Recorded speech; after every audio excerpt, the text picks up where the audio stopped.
80களில் எவர் green கதாநாயகியாக வலம் வந்தவர் விஜயசாந்தி. இவரை பற்றி பார்க்கலாம். இந்திய திரையுலகில முதல் லேடி சூப்பர் ஸ்டார், டாப் ஹீரோயின்களை விட அதிகம் சம்பளம் வாங்கின நடிகை அப்படின்ற பேரெல்லாம் இவரை தான் சாரும். அதிக ரசிகர் மன்றங்களை கொண்டிருந்த நடிகை சண்டை காட்சிகள்ல டூப் இல்லாம தூள் கிளப்பி ஆக்ஷன் நாயகியாக நடிச்சிருப்பாங்க. இப்போ காங்கிரஸ் கட்சியில முக்கிய பிரமுகரா முழு நேர அரசியல்வாதியாகவே இருக்காங்க. ஹைதராபாத்ல இருக்காங்க. நிஜ வாழ்க்கையிலும் அதிரடி நாயகியாக வலம் வர்றவங்க தான் விஜயசாந்தி. சின்ன வயசுல படிப்பு, டான்ஸ் வகுப்பு தவிர வேற எதிலுமே ஆர்வம் காட்ட மாட்டாங்களா. பெண் குழந்தை என்பதால மிகவும் கட்டுப்பாடுகளோட வளர்த்திருக்காங்க இவங்க பெற்றோர். விளையாட கூட வெளியில அனுப்ப மாட்டாங்களாம். எதுக்கும் பெருசா ஆசைப்படாத இவங்க எம்ஜிஆர், சிவாஜி படங்களை பார்க்க மட்டும் அடம் பிடிப்பாங்களாம். முதல்ல படத்தை போய் பார்த்துட்டு வர அப்பா குடும்பத்தோட பார்க்கக்கூடிய படம்னா மட்டும் அழைச்சிட்டு போவாராம். இவங்களுடைய சித்தி பிரபல நடிகை விஜயலலிதா அவங்களோட ஷூட்டிங்க்கு எப்பவாவது அம்மா அழைச்சிட்டு போவாங்களா. அதனால குடும்பத்துல சினிமாவின் தாக்கம் இருந்துச்சாம். ஆனா ஒருபோதும் இவங்களுக்கு சினிமால நடிக்கிற ஆர்வம் வரவே இல்லையா. ஒரு கட்டத்துல பொண்ணு சினிமாவுக்கு போகணும், பெரிய ஹீரோயினா வரணும்னு அவங்க அப்பாவுக்கு பெரிய ஆசையே வந்துருச்சாம். அவங்களோட சம்மதத்தோட பெரிய முயற்சிகள்லாம் செஞ்சாராம்.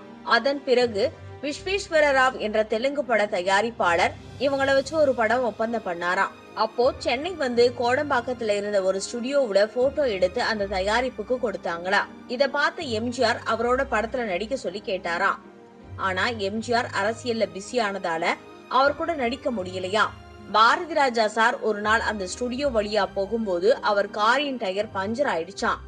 அப்ப அந்த ஸ்டுடியோ கதவுல ஒட்டப்பட்டிருந்த இவங்களோட போட்டோவை பார்த்திருக்காரு. உடனே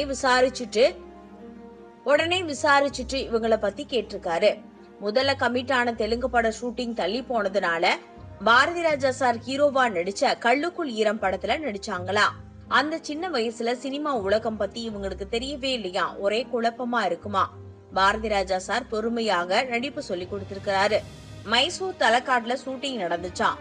அப்போ அந்த படத்துல கூட நடிச்ச அருணா தப்பு பண்ணாலும் பாரதி ராஜா சார் 2 பேரையும் சேர்த்து தான் திட்டுவாங்களாம். ஒரு நாள் இவங்க அழுதுட்டாங்களாம். அப்போ அவங்க அப்பா கிட்ட போய் கம்ப்ளைண்ட் பண்ணிட்டாங்களா, நான் நடிக்கவே இனிமேல் போக மாட்டேன் அப்படின்னு.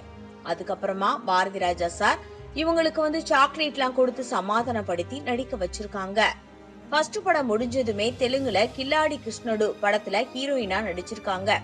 அலைகள் ஓய்வுதலை படத்துல தெலுங்கு ரீமேக்ல ஹீரோயினாக வாய்ப்பு கிடைச்சிருக்கு.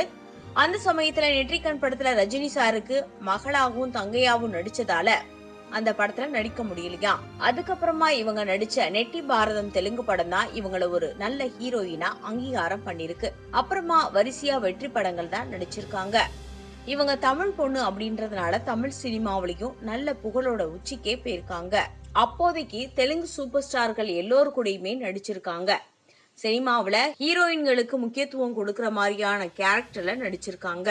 கர்தவ்யம் படத்துல போலீஸ் ரோல்ல நடிச்சப்பவே சண்டை காட்சியில டூப் இல்லாம நடிச்சாங்களாம்.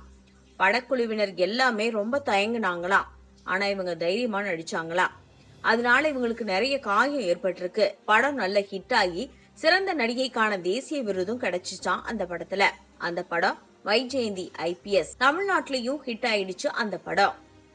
அந்த படத்துக்கு பிறகு 1991ஆம் ஆண்டுல அவங்களுடைய சம்பளம் 1 கோடிக்கு மேல போயிடுச்சான். அப்போ ஹீரோக்களுடைய அதிகபட்ச சம்பளமே 25 லட்சம் தானா.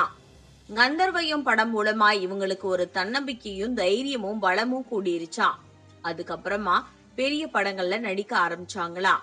இவங்களுக்குன்னு ஒரு ரசிகர் மன்றம் எல்லாம் உருவாகிடுச்சான். இந்தியாவில அதிக சம்பளம் பெறும் 3 நடிகர்கள்ல அமிதாப் பச்சன், ரஜினிகாந்த், விஜயசாந்தின்னு இந்தியா டுடே பத்திரிகையில 1992ஆம் ஆண்டு வெளியான கவர் ஸ்டோரி ரொம்பவே பரபரப்பா பேசப்பட்டுச்சான். தொடர்ந்து லேடி சூப்பர் ஸ்டார்னு மக்கள் அவங்களுக்கு பட்டம் கொடுத்துட்டாங்களா. அந்த பட்டம் பெற்ற முதல் இந்திய நடிகை இவங்க தானா.